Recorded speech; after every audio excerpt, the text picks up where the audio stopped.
Mr.Robotech YouTube channel එකට ගොඩක් ආදරෙන් පිළිගන්නවා. අද අපි කතා කරන්නේ Arduino board සම්බන්ධව, ඒ වගේම Arduino board එකේ කොටස් සම්බන්ධව. හරි, අපි එහෙනම් වීඩියෝ එකට යමු. Arduino Uno board ගත්තාම Arduino Uno board ප්‍රධාන වර්ග දෙකක් තියෙනවා. එතකොට මේ තමයි වර්ග දෙක. එතකොට මේ ඇවිල්ලා Arduino Uno R3 SMD කියන board එක. මේ ඇවිල්ලා Arduino Uno R3 කියන board එක. එතකොට මේ දෙකේ වෙනසකට තියෙන මෙන්න මේ මයික්‍රෝ කන්ට්‍රෝලර්ස් දෙක. එතකොට ඔයගොල්ලන්ට පේනවා ඇති SMD type එකේ මයික්‍රෝ කන්ට්‍රෝලර් එකේ චූටි SMD type මයික්‍රෝ කන්ට්‍රෝලර් එකක් තියෙන්නේ.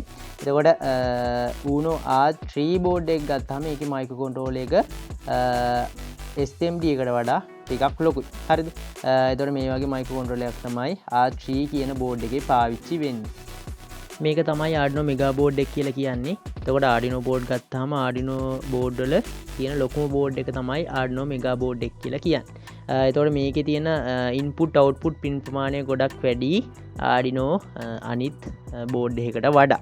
මේකට අපි කියනවා Arduino Nano board එක කියලා. එතකොට Arduino board ගත්තයින් පස්සේ Arduino board වල පොඩිම board එකට කලින් තියෙන board එක තමයි මේ Arduino Nano කියලා කියන්නේ. එතකොට මේ විදිහට අපිට Arduino board එක එක වර්ගයෙන් ගන්න තියෙනවා. එතකොට අපිට ප්‍රැක්ටිකල් කරගෙන යද්දී අපි ප්‍රොජෙක්ට් එකක් කරද්දී අපිට මේ හැම board එකක්ම අවශ්‍ය වෙන්නේ නැහැ. අපිට එක board එකක් තියෙනවා නම් මේ වැඩ කරගෙන යන්න පුළුවන්. මේක USB port එක. එතකොට Arduino Uno board එකේ තියෙන USB port එක තමයි මෙතන තියෙන්නේ. එතකොට ගොඩක් board වල මේ USB port එක මේ විදිහට තමයි අපිට දකින්න ලැබෙන්නේ. හරිද? එතකොට මේ Arduino Uno board එකේ තියෙන මේ USB port එක අපි පාවිච්චි කරනවා program එකක් මේ board එකට දාගන්න. එතකොට program එකක් දානවා කියලා කියන්නේ මේ board එකට අපි program එකක් upload කරනවා කියන එක. ඒතකොට program එකක් දානවා කියලා කියන්නේ program එකක් upload කරනවා කියලා තමයි අපි කියන්නේ. එතකොට ඒ වගේම මේ USB port එක හරහා අපි program එක upload කරනවට අමතරව අපිට 5 volt voltage එකක් ලබා ගන්න පුළුවන්. එතකොට මේ board එක සම්පූර්ණයෙන්ම operate කරගන්න පුළුවන් මේ USB port එක හරහා ලබා ගන්න 5 volt voltage එක හරහා. එතකොට අපි මේ USB port එක හරහා කරන්නේ 5 volt voltage එකක් ලබා ගන්න එකයි. ඒ වගේම අපිට අවශ්‍ය කරන ප්‍රෝග්‍රෑම් එක මේ බෝඩ් එකට අප්ලෝඩ් කරගන්න එකයි. ඊළඟට මෙතන තියෙනවා අපේ power jack එක. එතකොට අපි මේකට power jack එක කියලා කියනවා. power jack එක පාවිච්චි කරනවා Arduino board එකට external voltage එකක් දෙන්න. ඒ කියන්නේ බාහිර වෝල්ටීයතාවයක් මේ බෝඩ් එකට දෙන්න අපි පාවිච්චි කරනවා මෙන්න මේ power jack එක. එතකොට අපිට 6 volt ඉඳලා 12 volt එනකම් voltage එකක් දෙන්න පුළුවන් මෙන්න මේ power jack එක හරහා.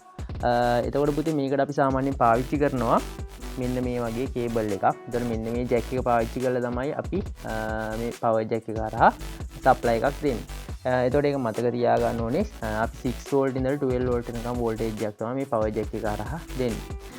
ඊළඟට මෙතන තියෙනවා පින් ටිකක්. අපි මේ පින් ටිකට කියනවා පවර් පින් කියලා.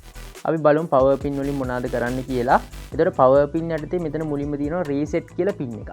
එතන මේ පින් එකට අපි රීසෙට් කියලා කියනවා. එතකොට මේ රීසෙට් කියන පින් එක අපි පාවිච්චි කරනවා Arduino board එක රීසෙට් කරගන්න. එතකොට Arduino board එක රීසෙට් කරනවා කියලා කියන්නේ ප්‍රෝග්‍රෑම් එක අයින් කරනවා කියන අදහස නෙවෙයි.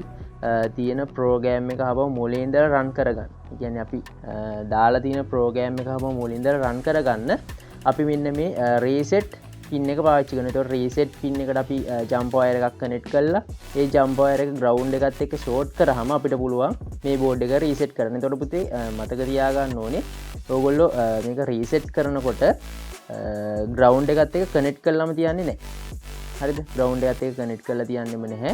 එතකොට ග්‍රවුන්ඩ් එකත් එක්ක කනෙක්ට් කරලා තිබ්බොත් මොකද්ද වෙන්නේ? මේ බෝඩ් එක රීසෙට් වෙමින් තියෙනවා. එහෙම වුණොත් එහෙනම් මයික්‍රෝ කන්ට්‍රෝලර් එකට උන්නේ නැහැ. එතකොට අපි කරන්නේ මොකද්ද?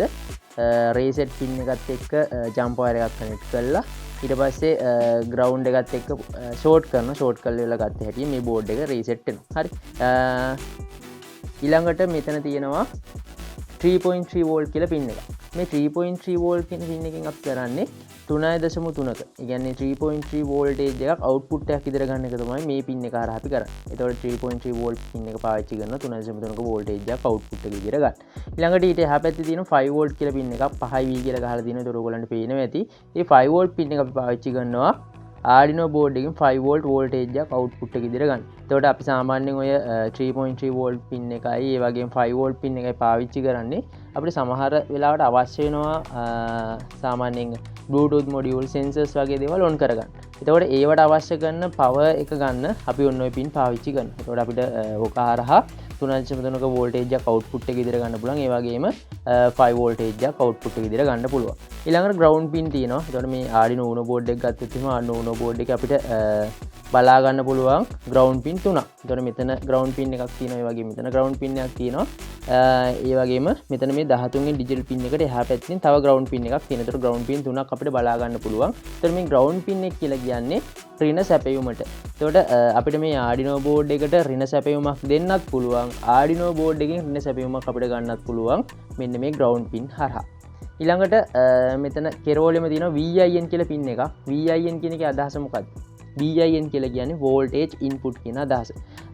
එතකොට මේ voltage input කියන pin එකත් අපි පාවිච්චි කරනවා Arduino board එකට input voltage එකක් දෙන. ඒ කියන්නේ external voltage එකක් දෙන්න මේ VIN කියන pin එකත් අපි පාවිච්චි කරනවා. එතකොට මේ VIN pin එක හරහා අපි දෙන්නේ 6 volt ඉඳලා. ඒ කියන්නේ voltage 6 ඉඳලා voltage 12 දක්වා ධන වෝල්ටීයතාවයක්. එතකොට මේ VIN කියන pin එක ධන pin එකක්. එතකොට ඍණ සැපයුම දෙන්න අපි සාමාන්‍ය DC ගත්තොත් එම් DC සප්ලයි එකේ ධන ඍණ තියෙනවා. එතකොට අපි මේ බෝඩ් එකට ඍණ දෙන්න ground pin එකක් පාවිච්චි කරනවා. එතකොට VIN pin හරහා 6 volt ඉඳලා 12 volt වෙනකන් ධන සප්ලයි එක දෙනවා. එතකොට ඍණ සැපයුම දෙන්න අපි මේ ground pin එකක් පාවිච්චි කරනවා. එතකොට ඒ හරහා අපිට VIN පාවිච්චි කරලා මේ බෝඩ් එක power up කරගන්න පුළුවන්. එතකොට අපි Arduino Uno board එක ගත්තොත් එම් සාමාන්‍යයෙන් power up කරගන්න ක්‍රම තුනක් තියෙනවා. එකක් තමයි USB port එක, අනිත් එක power jack එක, අනිත් එක තමයි මේ VIN pin පාවිච්චි කරලා මේ බෝඩ් එක power up කරන එක. මම හිතනවා පැහැදිලි ඇති කියලා මේ ටික. ඊළඟට අපි ගත්තාම මෙතන තියෙන analog input pin කියලා pin ටිකක්. අපි මොකටද මේ analog input pin පාවිච්චි කරන්නේ? සාමාන්‍ය Arduino Uno board එක ගත්තොත් එහෙම Arduino Uno board එකේ analog input pin A0 ඉඳලා A5 වෙනකන් analog input pin 6ක් තියෙනවා. එතකොට මේ pin 6 අපි මොකටද පාවිච්චි කරන්නේ? තොර අපිට ඇනලොක් පින් එකක් හඳුනගන්න ඇනලොක් පින් එක ඉස්සරහැන් නම්බර එක තියෙනවනේ. ඒ නම්බර එක ඉස්සරහැන් ඒ අකුර කියන අකුරක් දාලා තියෙනවා. ඒකට අපිට ඒක හරහා ඇනලොක් කියන අදහස ගන්න පුළුවන්. ඒකට ඇනලොක් පින් එකක් ලේසියෙන් හඳුන ගන්න පුළුවන් මේ ඒ අකුර හරහා. ඒකට මේ Arduino Uno board එකේ මේ විදිහට ඒ අකුරක් මෙතන print කරලා තියෙනවා. ඒකට ඒ අකුර හරහා අපිට ඇනලොක් පින් එකක් කියන එක හඳුන ගන්න පුළුවන්. ඒකට ඒ වගේම A0 ඉඳලා A5 වෙනකන් අපිට ඇනලොක් ඉන්පුට් පින් 6ක් තියෙනවා මේ board එකේ. එතකොට මේ ඇනලොග් ඉන්පුට් පින් අපි පාවිච්චි කරනවා මේ Arduino board එකට ඇනලොග් ඉන්පුට් සිග්නල් එකක් දෙන්න. එතකොට ඇනලොග් ඉන්පුට් සිග්නල් එකක් දෙන්න තමයි අපි මේ ඇනලොග් ඉන්පුට් පින් පාවිච්චි කරන්නේ. අපි සාමාන්‍යයෙන් ගොඩක්ම sensors වගේ දේවල් සම්බන්ධ කරනවා මේ ඇනලොග් ඉන්පුට් පැත්තට. එතකොට ඇනලොග් ඉන්පුට් පැත්තට දැන් සාමාන්‍යයෙන් අපි ඇනලොග් සිග්නල් එකක් ගත්තොත් එහෙම ඇනලොග් සිග්නල් එකේ value range එකක් තියෙනවා. ඒ value range එක තමයි 0 ඉඳලා 2023 දක්වා. හරි. එතකොට 0 ඉඳලා 2023 දක්වා value range එකක් තියෙනවා. ඒ range එක තමයි පුතේ මේ analog signal එකක් වැඩ කරන්නේ. හරිද? එතකොට අපි ඒකට කියනවා සාමාන්‍යයෙන් ADC value එක කියලා. එතකොට ඒ ADC value එක තමයි පුතේ අපි සාමාන්‍යයෙන් analog පැත්තෙන් දෙන්නේ. එතකොට analog පැත්තෙන් දෙන value එක වෙන්නේ 0 ඉඳලා 2023 දක්වා value range එකක්. හරි. ඒක මතක තියාගන්න ඕනේ. ඊළඟට ඊට එහා පැත්තේ තියෙනවා digital pin ටික. ඩිජිටල් පින් ගත්තයන් පස්සේ 0 වල ඉඳලා 13 වෙනකම්. ඒ කියන්නේ 0 ඉඳලා 13 වෙනකම් පින් 14ක් තියෙනවා මෙතන ඩිජිටල් IO පින්. එතකොට මෙතන අපි ඩිජිටල් IO පින් කියලා කියනවා. ඩිජිටල් IO කියන එකේ අදහස තමයි පුතේ ඩිජිටල් ඉන්පුට් අවුට්පුට් කියන අදහස. එතකොට දැන් අපි ඇනලොග් පින් ගත්තොත් එහෙම ඇනලොග් ඉන්පුට් කියලානේ තියෙන්නේ. එතකොට ඇනලොග් ඉන්පුට් පින් හරහා අපිට ඉන්පුට් සිග්නල් එකක් විතරයි මේ බෝඩ් එකට දෙන්න පුළුවන්. හරිද?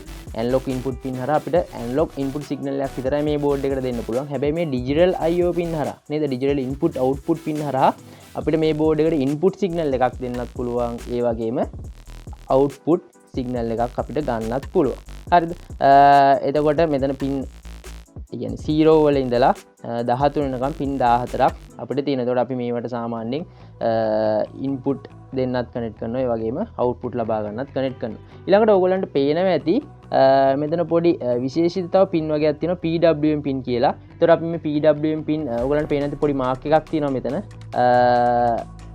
3 5 6 9 10 11 ඔන්න ඔය පින් ටික අපි PWM පින් විදිහට පාවිච්චි කරනවා. ඒතකොට PWM පින් කියලා කියන්නේ විශේෂිත පින් වගයක්. අපි සාමාන්‍යයෙන් PWM පින් පාවිච්චි කරනවා මෝටර් කන්ට්‍රෝලින් වලට. අපි රොබෝ කෙනෙක් හදනවා රොබෝලාගේ අපිට අවශ්‍ය වෙන මෝටර්ස් කන්ට්‍රෝල් කරගන්න නේද? මෝටර්ස් වල දෙපැත්ත මාරු කරගන්න, රොටේෂන් එක මාරු කරගන්න වෙනවා නේද? ස්පීඩ් එක අඩු වැඩි කරගන්න ඕන වෙනවා. ඔන්න ඔය වගේ අවස්ථාවල අපි ඔන්න PWM පින් කියන විශේෂිත පින් ටික පාවිච්චි කරනවා. ඒ වගේම අපිට ආලෝකය පාලනය කරගන්නත් ආලෝකය අඩු වැඩි කරගන්න ඔන්න ඔය වගේ අවස්ථාවලත් අපිට මේ PWM පින් පාවිච්චි කරන්න පුළුවන්. ඊළඟට මෙතන තියෙනවා පොඩි රීසෙට් බටන් එකක්. එතකොට මේ රීසෙට් බටන් එක හරහා අපි කරන්නේත් මේ බෝඩ් එක රීසෙට් කරන එක. එතකොට අපිට මේ රීසෙට් බටන් එක හරහා එකපාරක් ප්‍රෙස් කරාම මේක ප්‍රෙස් කරන්න තියෙන්නේ. ප්‍රෙස් කරාම අපිට මේ බෝඩ් එක රීසෙට් කරගන්න පුළුවන්. එතකොට රීසෙට් කරනවා කියන්නේ මොකද්ද? මේකේ තියෙන ප්‍රෝග්‍රෑම් එක අහපව සම්පූර්ණයෙන්ම මුලින් ඉඳලා රන් කරගන්න එකට. ඊළඟට මෙතන තියෙනවා අපේ ක්‍රිස්ටල් ඔසිලේටර් එක. අපි ක්‍රිස්ටල් ඔසිලේටර් එක පාවිච්චි කරනවා සාමාන්‍ය කාලය සම්බන්ධ ගැටලු විසඳ ගන්න. එතකොට මේ Arduino board එකේ හදවත විදිහට අපි හඳුන්වනවා. එතකොට මේකෙන් කරන්නේ කාලය සම්බන්ධ ගැටලු විසඳන එක. Arduino Uno board එකේ පාවිච්චි කරන මයික්‍රෝ කන්ට්‍රෝල් එක මේක. අපි මේකට කියනවා Atmel Atmega 328P කියලා.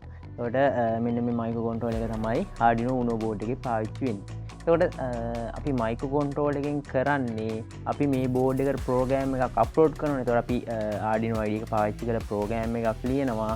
ඒ ලියන ප්‍රෝග්‍රෑම් එක අපි මේ බෝඩ් එකට දාගන්න ඕනේ. එතකොට ඒ ප්‍රෝග්‍රෑම් එක මේ බෝඩ් එකට දාගත්තාම ඒ ප්‍රෝග්‍රෑම් එක යන්නේ මෙන්න මේ මයික්‍රෝ කන්ට්‍රෝල් එකට. එතකොට සේව් වෙන්නේ මෙන්න මේ මයික්‍රෝ කන්ට්‍රෝල් එක ඇතුලේ. එතකොට මේ මයික්‍රෝ කන්ට්‍රෝලර්ස් ගත්තොත් එහෙම බූට් ලෝඩ් එක තියෙන මයික්‍රෝ කන්ට්‍රෝල් එක තියෙනවා. ඒ වගේම බූට් ලෝඩ් එක නැති මයික්‍රෝ කන්ට්‍රෝල් එක තියෙනවා. ඒතර බූට් ලෝඩ් එක නැති මයික්‍රෝ කන්ට්‍රෝල් එක ගත්තොත් එහෙම අපිට සාමාන්‍ය ප්‍රෝග්‍රෑම් එකක් අප්ලෝඩ් කරගන්න බැහැ බූට් ලෝඩ් එක නැත්තම්. ඒතර බූට් ලෝඩ් එක නැත්තම් අපි අනිවාර්යෙන් බූට් ලෝඩ් එක මේ මයික්‍රෝ කන්ට්‍රෝල් එකට දාගන්න අවශ්‍ය වෙනවා. ඒතර බූට් ලෝඩ් එක තියෙනවා නම් කිසිම ප්‍රශ්නයක් නැහැ. අපිට මයික්‍රෝ කන්ට්‍රෝල් එක ගලවලා මාරු කරලා අපිට අවශ්‍ය කරන ප්‍රෝග්‍රෑම් එක මේ බෝඩ් එකට දාගන්න පුළුවන්. කිසිම ප්‍රශ්නයක් නැහැ. එතකොට මේ මයික්‍රෝ කන්ට්‍රෝල් එක හරහා තමයි අපිට අවශ්‍ය කරන සම්පූර්ණ ප්‍රොසෙස් එක කරන්නේ. එතකොට අපි දෙන ඉන්පුට් එක ප්‍රොසෙස් කරනවා. ඒ ඉන්පුට් එක ප්‍රොසෙස් කරාන් පස්සේ අපිට අවශ්‍ය කරන අවුට්පුට් එක ලබා දෙන්නේ මෙන්න මේ මයික්‍රෝ කන්ට්‍රෝල් එක හරහා. එතකොට මේ මයික්‍රෝ කන්ට්‍රෝල් එක දැන් හිතෙන්න පුළුවන් සාමාන්‍ය මේ බෝඩ් එකට එක ප්‍රෝග්‍රෑම් එකයිද අප්ලෝඩ් කරන්න පුළුවන් කියන එක නේද? එතකොට කිසිම ප්‍රශ්නයක් නැහැ Arduino Uno board එක. නැත්නම් Arduino board එක ගත්තොත් එහෙම අපිට මේකට ප්‍රෝග්‍රෑම් ඕන ප්‍රමාණයක් අප්ලෝඩ් කරගන්න පුළුවන්. එතකොට අපි කලින් තිබ්බ ප්‍රෝග්‍රෑම් එක තියෙද්දිම අලුතින් ප්‍රෝග්‍රෑම් එකක් අප්ලෝඩ් කරාම මොකද්ද වෙන්නේ? කලින් තිබ්බ ප්‍රෝග්‍රෑම් එක ඔටෝමැටිකලි නැකිලා යනවා. ඔටෝමැටිකලි නැකිලා ගිහිලි වෙලා මේකට අපේ අලුත් ප්‍රෝග්‍රෑම් එක අප්ලෝඩ් වෙනවා. ඒකට හේතුව තමයි මේකේ තියෙන ROM එක. මේකේ තියෙන්නේ EEPROM එකක්.